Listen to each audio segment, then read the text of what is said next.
Good morning to all. Myself K. Gangadhar, lecturer in botany, GDC Kamareddy, Telangana state. ఈరోజు మనం చెప్పుకోబోయే topic వచ్చేసరికి cytokinins.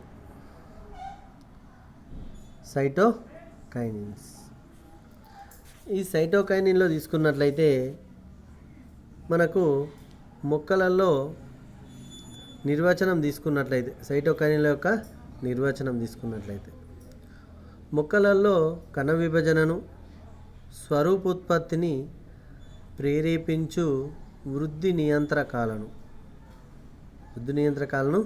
సైటోకైనిన్లు అంటారు. మొక్కలలో కణ విభజనను కైనసిస్ కానీ, స్వరూపోత్పత్తిని ప్రేరేపించు వృద్ధి నియంత్రకాలను ఏమంటాము? సైటోకైనిన్లు అంటారు.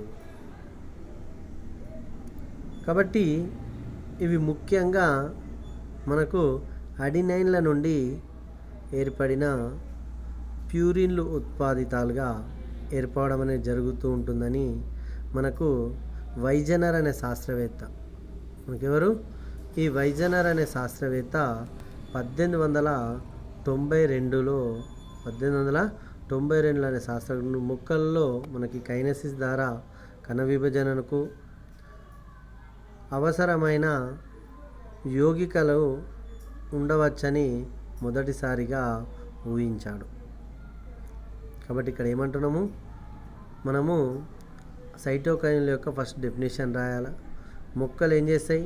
కణ విభజనను ప్లస్ స్వరూపోత్పత్తిని, ఈ రెండింటిని ప్రేరేపించు వృద్ధి నియంత్రకాలను సైటోకైనిన్లు అంటారు.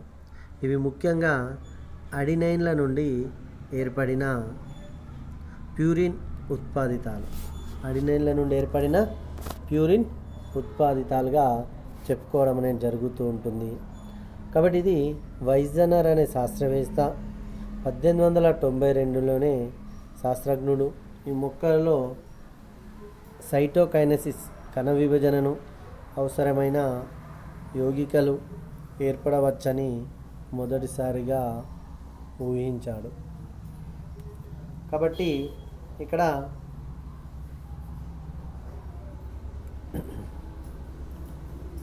హైబర్ ల్యాండ్ అనే శాస్త్రవేత్త మనకు who is the father of tissue culture అంటే ఈ హైబర్ ల్యాండ్గా చెప్పుకోవడం అనేది జరుగుతూ ఉంటుంది. ఈ హైబర్ ల్యాండ్ 1913లో పోషక కణజాలం నుండి ఉత్పన్నమయ్యే కొన్ని పదార్థాలు మృదు కణాలతో విభజనను ప్రేరేపిస్తాయని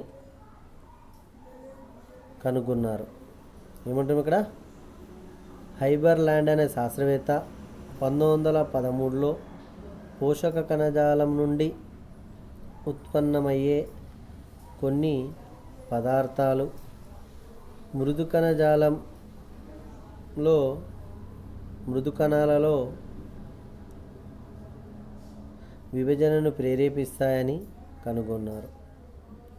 నెక్స్ట్ సైంటిఫిక్ శాస్త్రవేత్త వచ్చేసరికి మనకు వాన్ ఓవర్ బిక్ 1914లో ఈ కోకోనట్ మిల్క్ కానీ, కొబ్బరి పాలు కానీ కూడా కణజాల వర్ధనంలో ఈ టిష్యూ కల్చర్ ద్వారా పెరిగే ఈ పిండాలలో కణ విభజనను ప్రేరేపితం చేస్తుందని నిరూపించినాడు. ఏమంటున్నాం ఇక్కడ? ఏమంటున్నాం? శాస్త్రవేత్తలు తీసుకున్నట్లయితే ముగ్గురు గురించి మనం చర్చించుకున్నాం. వైజనర్ అనే శాస్త్రవేత్త ఫస్ట్ ఏం చేసిండు? మనకు మొక్కల్లో కణ విభజనకు అవసరమైన యోగికలు ఉండవచ్చని మొదటిసారిగా ఊహించాడు. దానికి అనుగుణంగానే ఈ హైబర్ ల్యాండ్ అనే శాస్త్రవేత్త 1913లో పోషక కణజాలం నుండి ఉత్పన్నమయ్యే కొన్ని పదార్థాలు మృదు కణాలతో విభజనను ప్రేరేపిస్తాయని కనుగొన్నారు. Next scientific name van Overbeek అనే శాస్త్రవేత్త 1941లో ఈ కోకోనట్లో పాలలో కూడా ఈ టిష్యూ కల్చర్కి సంబంధించిన వర్ధనం ద్వారా పెరిగే పిండాలలో ఈ కణ విభజనను ప్రేరేపిస్తుందని చెప్పడం అనేది జరుగుతూ ఉంటుంది.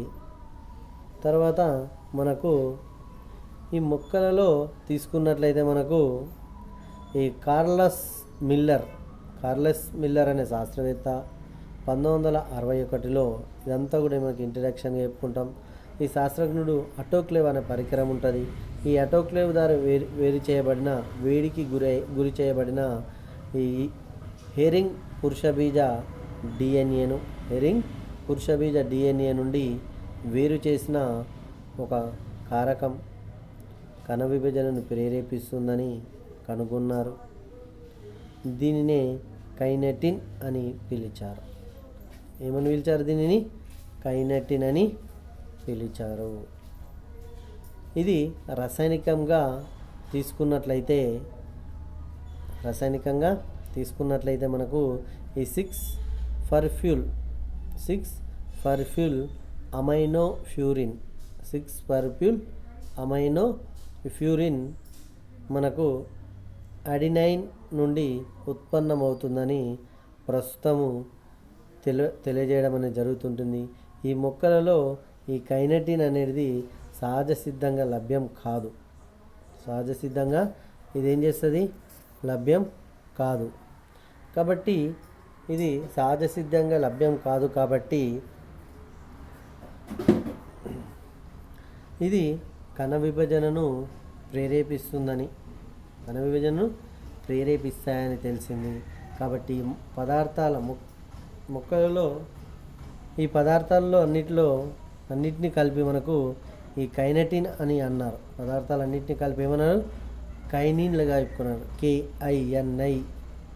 KININS కైనిన్లుగా అన్నారు. కానీ ఈ పేరు జంతువులలో కండర సంకోచాన్ని నిర్దేశించే కొన్ని పాలీపెప్టైడ్లకు ఇదివరలోనే దీన్ని ఉపయోగించడం అనేది జరిగింది. ఈ మొక్కలలో ఉండే ఈ కైనిన్లకు సైటోకైనిన్లు అని పేరు పెట్టారు. ఏమంటున్నాం ఇక్కడ?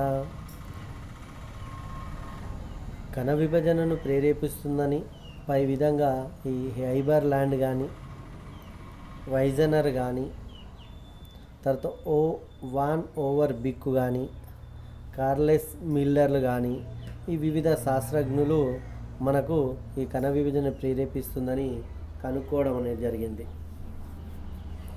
కాబట్టి ఇక్కడ ఏమంటున్నాము? 6-ఫర్ఫ్యూల్ అమైనోఫ్యూరిన్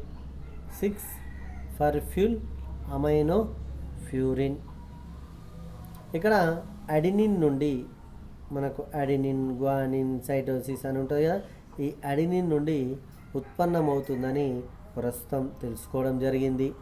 కాబట్టి మొక్కలలో ఈ కైనెటిన్ అనేది సహజంగా లభ్యం కాదు. కానీ ఈ పదార్థాన్ని పోలిన అడినిన్ ఉత్పన్నాలు మొక్కలలో లభ్యమవుతాయని, ఇవి కణ విభజనను ప్రేరేపిస్తాయని తెలిసింది. ఈ పదార్థాలన్నిటినీ కలిపి కైనిన్లుగా అనడం అనేది జరుగుతూ ఉంటుంది. కాబట్టి ఈ పేరు ఈ జంతువుల పదార్థాలు ఏదైతే ఉంటుందో కండర సంకోచాన్ని ఫ్లెక్జేషన్స్గా చెప్పుకుంటాం. ఈ కండర సంకోచాన్ని నిర్దేశించే కొన్ని ఈ పాలీపెప్టైడ్లకు ఇదివరలోనే వీటిని యూటిలైజ్ చేయడం అనేది జరిగింది. కాబట్టి ఉండడం చేత మొక్కలలో ఉండే ఈ కైనిన్లకు సైటోకైనిన్లని పేరు పెట్టడం జరిగింది. ఏం పేరు పెట్టిండ్రు? సైటోకైనిన్లుగా పేరు పెట్టడం అనేది జరిగింది. కాబట్టి మొక్కలలో సహజంగా లభ్యమయ్యే సైటోకైనిన్ మరొకటి ఉంది. దీన్నే జియాటిన్లు అంటారు. ఏమంటారు? మొక్కలలో సహజంగా మనకు లభ్యమయ్యే సైటోకైనిన్లు జియాటిన్లు మొదటిసారిగా మనకు వేరు చేశారు. దీన్ని వేరు చేసిన శాస్త్రవేత్త వచ్చేసరికి లీథమ్ మరియు మిల్లర్ అనే శాస్త్రవేత్తలు 1965లో ఈ జియామెజ్ మొక్కజొన్నలో జియాటిన్ కాక మొక్కజొన్నలో మనకు ఈ అంకుర చందనం నుండి వేరు చేస్తారు. ఏమంటున్నాం ఇక్కడ, మొక్కలలో సహజంగా లభ్యమయ్యే సైటోకైనిన్లలో జియాటిన్ని మొట్టమొదటిసారిగా వేరు చేశారు. దీన్ని లీథమ్ మరియు మిల్లర్ అనే శాస్త్రవేత్తలు 1965 సంవత్సరంలో ఈ మొక్కజొన్న జియామేజ్లో ఈ అంకుర చందనం నుండి వేరు చేశారు. రసాయనికంగా ఇది 6 అమైనో ఫ్యూరేన్ జియాటినే కాక ఈ మొక్కజొన్న విత్తనాలలో టిఆర్ఎన్ఏ ట్రాన్స్ఫర్ ఆర్ఎన్ఏలో కనీసం ఇది 4 రకాల సైటోకైనిన్లు ఇది కలిగి ఉంటాయని, అవి 2-IPA, MS, రైబోసిల్ జియాటిన్లు, డైహైడ్రోజియాటిన్, CIS, రైబోసిల్ జియాటిన్లు. ఈ విధంగా సైటోకైనిన్లైన 2-IPA ఒకటి, MS 2-IPAలను మొదటిసారిగా ఇచ్చెరిషియా కొలై అనే బ్యాక్టీరియాలో ఈ ట్రాన్స్ఫర్ టిఆర్ఎన్ఏ నుండి వేరు చేశారు. షోకేజ్ 1966లో ఆ శాస్త్రవేత్త ఈస్ట్ కణాల నుండి మనకు వీటిని N6 డైఇథైల్ డై రైబోసిల్ జియాటిన్ లేకుంటే డైఇథైల్ అలైన్ మీన్ ప్యూరిన్ను వేరు చేశారు. ఈ మొక్కలలో లభించే కొన్ని రకాల సైటోకైనిన్లు ఇవి అత్యంత క్రియావంతమైనదిగా చెప్పుకోవడం అనేది జరుగుతూ ఉంటుంది. ఈ మొక్కలలో సహజంగా ఉత్పన్నమయ్యే కొన్ని సైటోకైనిన్లు రసాయనిక నామం కింది విధంగా మనకు ఉత్పన్నమవడం అనేది జరుగుతూ ఉంటుంది. ఇందులో మనం తీసుకున్నట్లయితే ఇక్కడ డయాగ్రామ్లో చూసినట్లయితే 2IP అన్నాం మనం, అంటే ఇక్కడ 6 3-మిథైల్ 2-బ్యూటెనిల్ అమైనోగా చెప్పుకుంటాం. 3-మిథైల్ 2-బ్యూటెనిల్ అమైనో ప్యూరిన్గా, పిఐ అంటే ప్యూరిన్గా చెప్పుకోవడం అనేది జరుగుతూ ఉంటుంది. తర్వాత 2-IPA 3-మిథైల్ 2-బుటనాల్ అమినో 9-BD రైబో ప్యూరోసిస్ ప్యూరిన్ అంటారు. ఈ జియాటిన్లో తీసుకున్నట్లయితే మనకు 4-హైడ్రాక్సిల్ 3-మిథైల్ 2-సిస్-బ్యూటనిల్ అమైనో 9-BD రైబో ప్యూరోసిల్ ప్యూరాన్గా చెప్పుకోవడం అనేది జరుగుతుంటుంది. ఇక్కడ మనకు కొన్ని రకాల రసాయనిక పదార్థాలు కూడా ఈ సైటోకైనిన్ల వల్లనే మనకు కణ విభజనను ప్రేరేపిస్తాయని, సంశ్లేషిత సైటోకైనిన్లు సింథసిస్ సైటోకైనెసిస్ అంటారు. ఉదాహరణకు మనకు డయాగ్రామ్లో చూసినట్లయితే ఈ డయాగ్రామ్లో మనకు ఈ 6 అమైనో ప్యూరిన్ అడినిన్ అని, 6 అమైనో ప్యూరిన్ అడినిన్ అని, తర్వాత బెంజమడజోల్ 6 బెంజైల్ అడినిన్ అని ఈ డయాగ్రామ్లో మనం తీసుకున్నట్లయితే మనకు తెలుసుకోవడం అనేది జరుగుతూ ఉంటుంది.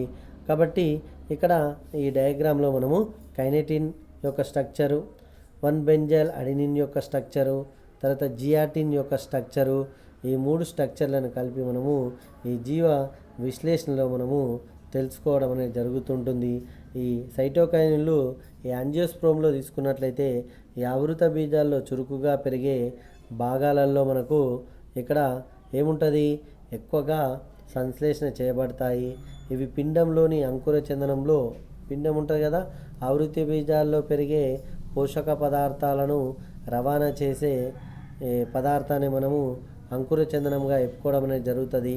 ఈ పిండంలోని అంకుర చందనంలో పెరుగుతున్న ఫలాల్లోనూ మొలకెత్తుతున్న విత్తనాల్లోనూ వీటి సంశ్లేషణ యాంత్రికంగా గురించి సరిగా రాయలేదు, కానీ ఈ అడినైల్ సంశ్లేషణ విధానం మాదిరిగా తయారవుతాయని భావిస్తున్నారు. కాబట్టి ఈ సైటోకైనిన్లు సహజ సిద్ధంగా దారునాళాల ద్వారా కానీ పోషక పదార్థాల ద్వారా కానీ రవాణా కావచ్చు. దాంతోపాటుగా వేరుకొన ఉంటుంది. ఈ వేరుకొన భాగాలలో ఉత్పత్తి అయ్యే సైటోకైనిన్లలో దారువులు ద్వారా కాండంలో లోకి చేరుతాయి. తర్వాత పత్రాల నుండి మనకు ఈ సైటోకైనిన్ అనేది రవాణాకు ఆటంకంగా చెప్పుకోవడం అనేది జరుగుతూ ఉంటుంది. కాబట్టి ఇక్కడ ఏమంటున్నాం, సైటోకైనిన్లు సహజ సిద్ధంగా దారునాళాల ద్వారా ఈ దారునాళాల ద్వారా కానీ పోషక పదార్థాల ద్వారా కానీ మనకు ఏమవుతుంది అంటున్నాము, రవాణా కావచ్చు. వేరుకొన భాగంలో ఉత్పత్తి అయ్యే సైటోకైనిన్లలో దారువు ద్వారా కాండానికి చేరుతాయి. పత్రాల నుండి సైటోకైనిన్లు రవాణా కావచ్చు అని భావించారు. కాబట్టి నెక్స్ట్ వచ్చేసరికి మనకి ఇక్కడ ఈ సైటోకైనిన్లలో తీసుకున్నట్లయితే మనకు ఈ సైటోకైనిన్లపై మొక్కల యొక్క ప్రభావాలు తీసుకుందాం. ఇందులో మనకు 6 రకాలుగా ఉంటాయి. ఈ 6 రకాలుగా తీసుకున్నట్లయితే ఒకటి మనకు కణ విభజనను ఫస్ట్ పాయింట్, రెండో పాయింట్ వచ్చేసరికి కణ వ్యాకోచము, మూడోది వచ్చేసరికి విత్తనాల్లో సుప్తావస్థను తొలగించడం, నాలుగో పాయింట్ వచ్చేసరికి అగ్రాధిక్యతను తొలగించడం, 5 రిచ్మండ్ లాంగ్ ప్రభావం, 6 స్వరూపోత్పత్తి. మొక్కలపై సైటోకైనిన్ల యొక్క ప్రభావం సైడ్ హెడ్డింగ్ అని పెట్టేసి దాంట్లో సబ్ హెడ్డింగ్ తీసుకున్నట్లయితే ఏమంటున్నాము, కణ విభజన 1, 2 కణ వ్యాకోచము, 3 విత్తనాలలో సుప్తావస్థను తొలగించుట, 4 అగ్రాధిక్యతను తొలగించుట, 5 రిచ్మండ్ లాంగ్ ప్రభావం, 6 స్వరూపోత్పత్తి. ఈ విధంగా మనము ఈ కణ విభజన అనేది ఎలా జరుగుతుంది, కణ విభజన గురించి నేర్చుకుందాం. ఇక్కడ ఈ కణ విభజనలో తీసుకున్నట్లయితే ఇక్కడ సైటోకైనిన్లలో నేరుగా మొక్కలు ఏం చేస్తాయి, పెరుగుదలపై ప్రభావం అనేది చూపవు. ఏమంటున్నాం ఇక్కడ, సైటోకైనిన్లు నేరుగా మొక్కల పెరుగుదలపై మనకు ప్రభావం అనేది చూపలేవు.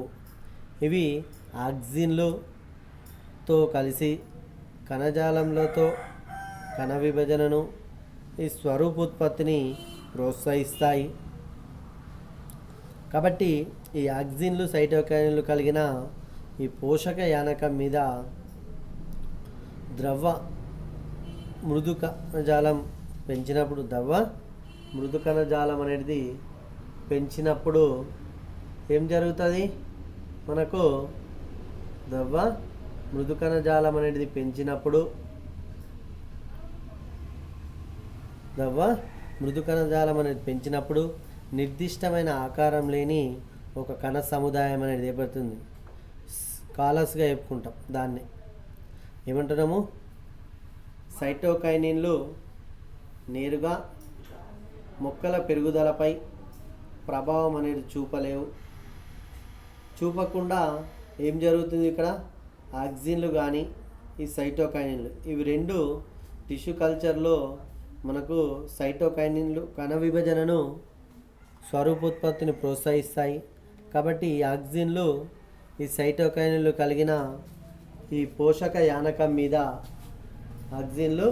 ఈ సైటోకైనిన్లు కలిసిన ఈ పోషక యానకం మీద మనకు ఏం జరుగుతుంది, ప్రోత్సహించడం అనేది జరుగుతూ ఉంటుంది.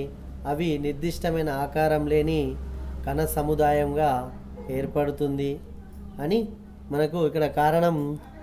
కణాలలో కణ విభజన జరగడమే సైటోకైనిన్లు ఈ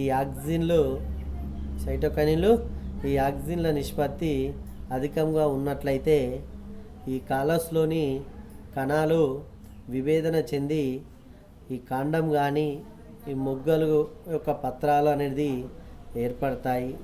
కానీ సైటోకైనిన్లు ఈ ఆక్సిన్ల నిష్పత్తి అనేది తక్కువగా ఉన్నట్లయితే ఇవి మనకు ఏం చేస్తాయంటే తక్కువగా ఉన్నట్లయితే వేరు అనేది ఏర్పడతాయి. కాబట్టి ఈ రెండిటి మధ్య సరైన నిష్పత్తిని ఉపయోగించడం ద్వారా మనకు ఈ కాలస్ నుండి మన కొత్త మొక్కలు అనేది పెంపొందించవచ్చు. ఈ పద్ధతిలో జలాభావ లవణ ప్రతిబల శక్తులను తట్టుకోగల మొక్కలు అనేది మనం ఉత్పత్తి చేయవచ్చు. అంతిమంగా కణ విభజన ద్వారా మనం నేర్చుకోవాల్సింది జలాభావ లవణ ప్రతిబల శక్తులను తట్టుకోగల మొక్కలను ఇవి ఉత్పత్తి చేయడం అనేది జరుగుతూ ఉంటుంది. ఈ విధంగా మనము గుర్తుంచుకోవాలి. కాబట్టి నెక్స్ట్ వచ్చేసరికి కణ వ్యాకోచం. సైడ్ హెడింగ్ వచ్చేసరికి ఏంది? సబ్ హెడింగ్ కణ వ్యాకోచం. ఇక్కడ కణజాల వర్ధనంలో ఈ సైటోకైనిన్ అనేది వాడినప్పుడు ఈ కణాలు ఏం చేస్తాయి? వ్యాకోచం చెందుతాయి, పెద్దగా అవుతాయి. పెద్దగై ప్రేరేపితం అవుతుంది. కణజాల వర్ధనంలో సైటోకైనిన్లను మనం వాడినప్పుడు కణ వ్యాకోచం ద్వారా ఇవి ప్రేరేపితమవుతుంది. దాంతోపాటుగా ఈ సైటోకైనిన్లు చాలా జాతుల పత్రాల్లో కానీ బీజదళాలలో కానీ మనకు పెరుగుదలను ప్రభావితం అనేది చేస్తాయి. కాబట్టి ఈ పొగాకు మొక్కల వేరు, ఈ వల్కల కణాలు కైనెటిన్ సమక్షంలో 4 రెట్లు పొడవుగా సాగాయి. ఈ విత్తనం మొలకెత్తుతున్నప్పుడు, సీడ్ ఎప్పుడైతే మనకు మొలకెత్తుతున్నప్పుడు ఈ బీజదళాల యొక్క పెరుగుదలను సైటోకైనిన్లు మాత్రమే ప్రభావితం చేస్తాయి. ఈ ద్విదళ బీజ మొక్కల్లో ఈ డైకార్స్లో తీసుకున్నట్లయితే ఈ లీప్స్ యొక్క పెరుగుదల వేర్లలో ఏర్పడిన సైటోకైనిన్లు ప్రోత్సహిస్తాయని, ఈ ఫేసియోలస్ వల్గారిస్ వేర్లను తొలగించినప్పుడు ఈ పత్రాల యొక్క పెరుగుదలలో తగ్గుతుందని, కానీ సైటోకైనిన్లను అందించినప్పుడు మరల పత్రాలలో పెరుగుదల అనేది ప్రారంభమవుతుందని తెలుసుకోవడం అనేది జరిగింది. కాబట్టి ఇక్కడ ఏమంటున్నాము? కణజాల వర్ధనంలో సైటోకైనిన్లు వాడినప్పుడు కణ వ్యాకోచం ప్రేరేపితమవుతుందని ఫస్ట్ పాయింట్ గుర్తుపెట్టుకోవాలా. ఈ సైటోకైనిన్లు చాలా జాతుల యొక్క పత్రాల్లో కానీ బీజదళాల్లో కానీ పెరుగుదలను ప్రభావితం చేస్తాయి. రెండో పాయింట్. మూడో పాయింట్ వచ్చేసరికి ఈ పొగాకు తీసుకున్నట్లయితే టొబాకో మొజాయిక్ వైరస్ అంటాం. ఈ పొగాకులో తీసుకున్నట్లయితే ఈ పొగాకు మొక్కల వేరు వల్కల కణాలు కైనటిన్ సమక్షంలో ఏం చేసినాయి? 4 రెట్లు పెద్దదిగా పొడవుగా మనకు లెంత్ అనేది సాగాయి. కాబట్టి ఈ విత్తనం ఎప్పుడైతే మనం మొలకెత్తినప్పుడు ఈ బీజదళాల యొక్క పెరుగుదలను ఈ సైటోకైనిన్లు మాత్రమే ప్రభావితం అనేది చేస్తాయి. కాబట్టి ఇక్కడ ఫేసియోలస్ వల్గారిస్ ఈ వేర్లను అనేది మనము తొలగించినప్పుడు ఈ పత్రాల యొక్క పెరుగుదల అనేది మనకు తగ్గుతుంది. కానీ సైటోకైనిన్లు అందించినప్పుడు మరలా అవే పత్రాలు ఏమైపోతాయి? పెరుగుదల అనేది పునఃప్రారంభం అవడం అనేది జరుగుతూ ఉంటుందనే మాటలు గుర్తుంచుకోవాలి. కాబట్టి ఈ విధంగా కణ వ్యాకోచం గురించి మనము నేర్చుకోవడం అనేది జరుగుతూ ఉంటుంది. కాబట్టి విత్తనాలలో సుప్తావస్థను తొలగించడం అనేది జరుగుతూ ఉంటుంది.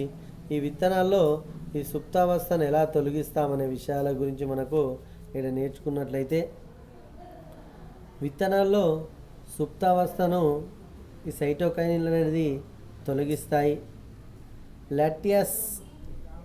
లాటియస్ మొక్కలలో ఎరుపు కాంతి అరుణకాంతిని అనేది ఈ విత్తనాలు ఏం చేస్తాయంటే మొలకెత్తుటను ఉత్తేజితం చేస్తాయి, పెరుగుదలను ప్రోత్సహిస్తాయి. కాబట్టి కానీ ఇక్కడ చీకట్లో ఉంచిన విత్తనాలు ఏం చేస్తాయంటే ఈ సైటోకైనిన్ల యొక్క సమక్షంలో ఇవి మొలకెత్తుతాయి. కాబట్టి ఈ ఎరుపు కాంతి సైటోకైనిన్లు రెండు కూడా ఉపయోగించినప్పుడు విత్తనాలు అనేది త్వరితగా అంకురిస్తాయి. కాబట్టి ఇక్కడ ఏమంటున్నాం మనము? విత్తనాల సుప్తావస్థను తొలగించడంలో తీసుకున్నట్లయితే విత్తనాలలోని సుప్తావస్థను సైటోకైనిన్లు తొలగిస్తాయి. కాబట్టి ఇక్కడ ఈ లెట్యూస్ మొక్కలు ఉంటాయి, ఆ మొక్కల్లో ఈ ఎరుపు కాంతి ఉంటుంది. ఈ ఎరుపు కాంతిని ఏం చేస్తున్నాయి? మనకు గ్రహించినప్పుడు ఈ విత్తనాలు అనేది మొలకెత్తుటను ఇది ఉత్తేజితం చేయడం అనేది జరుగుతూ ఉంటుంది. దాంతోపాటుగా ఇక్కడ మనకు చీకటిలో ఉంచిన విత్తనాల్లో ఈ సైటోకైనిన్ల సమక్షంలో మొలకెత్తుతాయి. కాబట్టి అదేవిధంగా ఈ ఎరుపు కాంతి సైటోకైనిన్లు రెండు ఉపయోగించినప్పుడు ఈ విత్తనాలు అనేది త్వరితగా మనకు అంకురిస్తాయి. విత్తనాలు ఏం చేస్తాయి? త్వరితగా మనకు అంకురించడం అనేది జరుగుతూ ఉంటుంది. కాబట్టి ఈ విధంగా మనం గుర్తుంచుకోవాల్సిన అవసరం అనేది ఏర్పడుతుంది. నెక్స్ట్ అగ్రాధిక్యతను తొలగించుట. నెక్స్ట్ సబ్ హెడ్డింగ్ ఏంది? అగ్రాధిక్యతను అనేది తొలగించడం అనేది జరుగుతూ ఉంటుంది. కాబట్టి ఇక్కడ సైటోకైనిన్లో అగ్రాధిక్యతను తొలగించి మనం ఏం చేస్తామంటే ఈ పార్శ్వ మొగ్గల పెరుగుదలని ప్రేరేపిస్తాయి. ఎగ్జాంపుల్ వచ్చేసరికి మనకు ఈ కోనిఫెరస్ మొక్కలు కానీ, తర్వాత సరాకా ఇండికా అశోక మొక్కలు కానీ మనము చూడడం అనేది జరుగుతూ ఉంటుంది. కాబట్టి ఇక్కడ ఏమంటున్నాము? సైటోకైనిన్లు అగ్రాధిక్యతను తొలగించి పార్శ్వ మొగ్గల పెరుగుదలని ప్రోత్సహిస్తాయి. కాబట్టి ఈ అగ్రాధిక్యతకు ఈ సైటోకైన్ల మధ్య గల ఒక ఇన్సెంటింగ్ మనకు స్వరూప సమస్యమైన సంబంధాన్ని స్టిమ్యులస్ అనే శాస్త్రవేత్త 1916లో వర్ణించాడు. ఈ కొన్ని మనకు ఈ బ్యాక్టీరియోఫేసియస్ అనే బ్యాక్టీరియా వల్ల వ్యాధి సోకిన మొక్కలు తీసుకుంటాం. ఆ మొక్కలలో అగ్రాధిక్యతను ఏం చేస్తున్నాం? తొలగిపోవడం వల్ల మనకు ఈ పార్శ్వశాఖలు మనకు గుబురుగా ఏర్పడతాయి. ఇక్కడ తీసుకున్నట్లయితే మనకు ఈ కోనిఫెరస్ మొక్కలు కానీ, ఈ సరాకా ఇండికా కానీ మనకు ఏర్పడడం అనేది జరుగుతూ ఉంటుంది. గుబురుగా పెరుగుతాయి. చిన్న చిన్న గుల్మాలు కానీ, పొదలు కానీ ఆ విధంగా పెంచడం అనేది జరుగుతుంది. గులాబీ కానీ ఇలాంటివి మనకు ప్రీవియస్ క్లాస్లో మనము ఎగ్జాంపుల్ కూడా తీసుకోవడం అనేది జరిగింది. కాబట్టి ఇక్కడ మేజర్గా తీసుకున్నట్లయితే ఏమంటున్నాం? ఇక్కడ సైటోకైనిన్లు ఏం చేస్తాయి?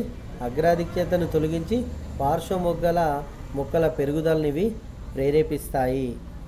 కాబట్టి ఇక్కడ అగ్రాధిక్యతకు ఈ సైటోకైనిన్లకు మధ్య గల ఒక ఈ సంబంధాన్ని ఈ స్టిమ్యులస్ అనే శాస్త్రవేత్త 1961లో వర్ణించాడు.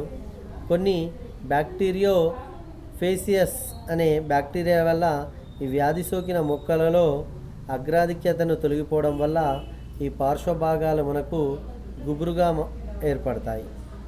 ఈ శాఖలన్నీ కలిసి ఈ చీపురు కట్ట వలె పనిచేస్తాయని దీన్నే మనము వాచెస్ బూమ్స్గా చెప్పుకోవడం అనేది జరుగుతుంది. వాచెస్ బూమ్గా చెప్పుకోవడం అనేది జరుగుతుంది. ఈ కైనెటిన్ అనేది వాడడం ద్వారా ఇక్కడ ఆరోగ్యవంతమైన మొక్కలపై ఈ వ్యాధి లక్షణాలు ఉత్పత్తి చేయవచ్చని ఈ స్టిమ్యులస్ అనే శాస్త్రవేత్త మనకు తెలియజేయడం అనేది జరిగింది. దీన్ని బట్టి మనకు ఈ వ్యాధికారకాల బ్యాక్టీరియా కూడా ఈ సైటోకైనిన్లను అనేది మనకు ఉత్పత్తి చేస్తుందని తెలుసుకోవడం అనేది జరిగింది. కాబట్టి ఈ విధంగా మనము ఈ సైటోకైనిన్లలో తీసుకున్నట్లయితే దీన్ని బట్టి మనకు ఈ వ్యాధికారక బ్యాక్టీరియాలు కూడా మనకు సైటోకైనిన్లను మనకు ఉత్పత్తి చేస్తాయనే విషయాన్ని కూడా తెలుసుకోవడం అనేది జరుగుతుంటుంది. నెక్స్ట్ వచ్చేసరికి ఈ రిచ్మండ్ లాంగ్ ప్రభావం. ఈ రిచ్మండ్ లాంగ్ ప్రభావం సబ్ హెడ్డింగ్ పెట్టుకున్నట్లయితే ఏం జరుగుతుంది? ఈ రిచ్మండ్ లాంగ్ ప్రభావంలో తీసుకున్నట్లయితే మనకు ఇక్కడ మొక్కల నుండి వేరు చేసిన ఆకులలో ఈ సైటోకైనిన్స్ అనేది ఈ రిచ్మండ్ లాంగ్ ప్రభావాన్ని తగ్గించడం కానీ, నిరోధించడం కానీ చేయడం అనేది జరుగుతూ ఉంటుందనే విషయాల్ని తెలుసుకోవడం అనేది జరుగుతూ ఉంటుంది. ఇక్కడ మందగించడం కానీ, నిరోధించడం కానీ చేస్తాయి. ఈ ప్రభావం రెండు విధాలుగా ఉంటుంది. ముందుగా మనము ఈ జల విశ్లేషక ఎంజైమ్లను, న్యూక్లియేజ్, ప్రోటీయేజ్ ఎంజైమ్ల తయారీని నిరోధిస్తుంది. ఈ తర్వాత ఈ భాగాల నుండి పోషక పదార్థాల రవాణాను నిరోధిస్తుంది. అదే సమయంలో ఇతర భాగాల నుండి జీవరసాయన పదార్థాల రవాణా కూడా ఉత్పత్తి అవుతాయని రిచ్మండ్ లాంగ్ అనే మనకు ప్రభావం అనేది చేయడం అనేది జరుగుతుంటుంది. కాబట్టి ఇక్కడ సబ్ హెడ్డింగ్ వచ్చేసరికి ఏమనాలా? రిచ్మండ్ లాంగ్ ప్రభావం అనాలా. ఏమంటున్నాం? ఇక్కడ మొక్కల నుండి వేరు చేసిన ఆకులలో ఈ సైటోకైనిన్లు ఏమైపోతాయి? మనకు ఈ వ్యాకోచ దశ ఏదైతే ఉంటుందో మందగించడం కానీ సాగడం కానీ ఉంటుంది. ఆ వ్యాకోచం అనేది నిరోధించడానికి చేస్తాయి. ఈ ప్రభావం రెండు విధాలుగా ఉంటుంది. ముందుగా ఇది జల విశ్లేషణ ఎంజైమ్లు అయిన న్యూక్లియేజెస్, ప్రోటీయేజెస్ ఈ ఎంజైమ్లు ఉంటాయి. ఈ ఎంజైమ్లలో తయారీని ఇది నిరోధిస్తుంది.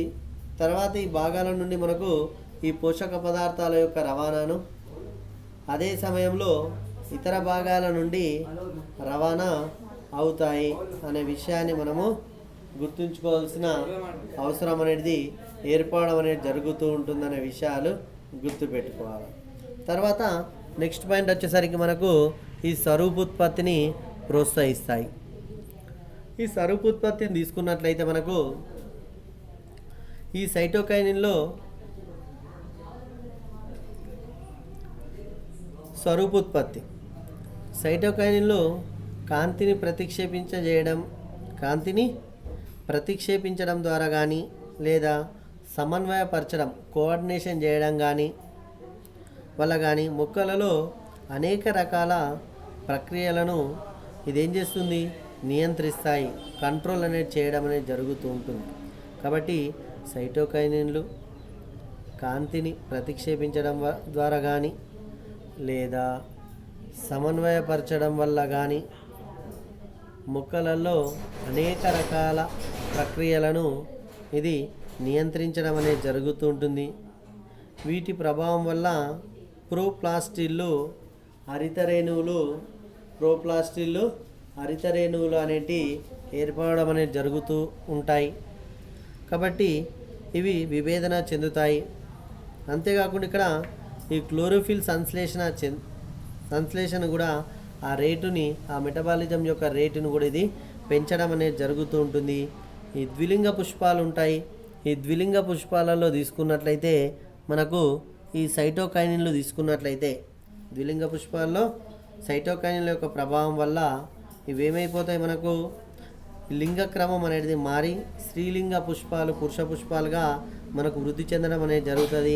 ఈ కుకుర్బిటేసి ఫ్యామిలీలలో ఎక్కువగా మనకు స్త్రీ పుష్పాలు ఎక్కువగా ఉండి పురుష పుష్పాలు అనేది తక్కువగా ఉన్నప్పుడు ఈ సైటోకైనిన్లు అనేది మనము స్ప్రే చేయడం ద్వారా స్త్రీ పుష్పాలు పురుష పుష్పాలుగా ఏది తక్కువ ఉంటవి సైమల్టేనియస్గా మారిపోవడం అనేది జరుగుతూ ఉంటుంది. కాబట్టి ఈ ద్విలింగ పుష్పాల్లో ఈ సైటోకైన్ల యొక్క ప్రభావం వల్ల లింగక్రమం అనేది మారి స్త్రీలింగ భాగాలు వృద్ధి చెందుతాయి. కాబట్టి ఈ విధంగా పురుష పుష్పాలు స్త్రీ పుష్పాలుగా ఏం జరుగుతుంది, పురుష పుష్పాలు స్త్రీ పుష్పాలుగా మారుతాయని, దీనిని బట్టి సైటోకైనిన్ల మొక్కల యొక్క పెరుగుదలలోనూ మనకు కనిపించడం అనేది జరుగుతూ ఉంటుంది. కాబట్టి ఇక్కడ ఇది కేవలం సైటోకైనిన్లో మాత్రమే ఈ ప్రక్రియలు నిర్ధారించలేవు. ఈ మొక్కల పెరుగుదలలో ఈ ఆక్సిన్లు, ఈ సైటోకైనిన్లు వాటి పరిమాణం మీద, వాటి క్రియాశీలత మీద ఇవి ఆధారపడి ఉంటుంది అనే విషయాలు కూడా గుర్తుంచుకోవాలి. కాబట్టి దానికన్నా ముందుగా మనము ఇవి మనకి ఏ విధంగా ఉపయోగపడుతూ ఉంటాయి, ఈ కణద్రవ్యంలో తీసుకున్నట్లయితే, వ్యవసాయ రంగంలో తీసుకున్నట్లయితే మనకు ఈ ప్రముఖ ప్రయోజనాలు అనేది మనకు ఏర్పడడం అనేది జరుగుతూ ఉంటుంది. ఇందులో ఈ ప్రముఖ వ్యవసాయ రంగంలో తీసుకున్నట్లయితే ఈ ఆక్సిన్లు కానీ జిబ్బరెలిన్లు కానీ పోలిస్తే ఈ సైటోకైనిన్లు ప్రముఖ పాత్ర వహించడం అనేది జరుగుతూ ఉంటుంది. కాబట్టి వ్యవసాయ రంగంలో చాలా తక్కువగా కానీ పరిమితంగా కానీ మనకు ఉన్నట్లు వీటిని గుర్తించడం అనేది జరుగుతుంది. స్పానిచ్ కానీ ఈ లెట్యులస్ వంటి ఆకుకూరలు ఎక్కువ కాలం మనకు తాజాగా ఉండాలంటే మనం ఈ సైటోకైనిన్లను కానీ ఈ ఆక్సిన్లను కానీ మనము ఉత్పత్తి చేయడం అనేది జరుగుతూ ఉంటుంది. కాబట్టి ఈ ప్రత్యేకంగా ఇవి ఉపయోగపడడం అనేది జరుగుతుంది. పూల కుండీలలో తీసుకున్నట్లయితే ఈ మొక్కలను ఎక్కువగా తాజాగా ఉంచడానికి కోసం మనం ఈ సైటోకైనిన్లపై ప్రయోగాలు చేయడానికి ఇవి సీకే అనేది ఉపయోగపడడం అనేది జరుగుతుంటుంది. ఈ విధంగా మనము ఈ సైటోకైనిన్లలో స్పానిచ్ కానీ ఈ లెట్యులస్ కానీ మనకు తోడ్పడడం అనేది జరుగుతుంటుంది. ఈ విషయాలు మనము గుర్తుంచుకోవాలి. కాబట్టి ఒకసారి గుర్తుంచుకున్నట్లయితే ఈ సైటోకైనిన్లలో మనం తీసుకున్నట్లయితే మనకు ఎన్ని ఉంటాయి, మనకు 5 రకాలుగా 6 రకాలుగా ఉండడం అనేది జరుగుతూ ఉంటుంది. అందులో మెయిన్గా తీసుకున్నట్లయితే కణ విభజన, కణ వ్యాకోచము, విత్తనాలలో సుప్తావస్థను తొలగించడం, తర్వాత అగ్రాధిక్యతను తొలగించడం, ఈ రిచ్మన్ లంగ్ ప్రభావం, తర్వాత స్వరూపోత్పత్తిని ప్రోత్సహించడం అనేది జరుగుతూ ఉంటుంది. ఈ విధంగా గుర్తుంచుకోవాల్సిన అవసరం ఏర్పడడం అనేది జరుగుతుంది. కాబట్టి ఫస్ట్ డెఫినేషన్ గుర్తుంచుకొని మనం ఈ విధంగా రాయడం అనేది జరుగుతూ ఉంటుంది. కాబట్టి ఈ విధంగా రిమైండ్ చేసుకొని ఎగ్జామినేషన్ పాయింట్ ఆఫ్లో మనకు ఉపయోగపడడం అనేది జరుగుతూ ఉంటుంది. థ్యాంక్ యూ వన్ అండ్ ఆల్గా చెప్పుకోవడం అనేది జరుగుతుంది. కాబట్టి ఈ విధంగా మనం ఫస్ట్ డెఫినేషన్ గుర్తుంచుకోవాలా. మొక్కలలో ఏం చేస్తుంది, ఇక్కడ కణ విభజనను, ఈ స్వరూపోత్పత్తిని ప్రోత్సహించడం అనేది జరుగుతూ ఉంటుంది. ఇవి ప్రోత్సహిస్తూ మనకు ప్రేరేపించే మనకు ఈ వృద్ధి నియంత్రకాలనే సైటోకైనిన్లుగా చెప్పుకోవడం అనేది జరుగుతుంటుంది. Thank you one and all.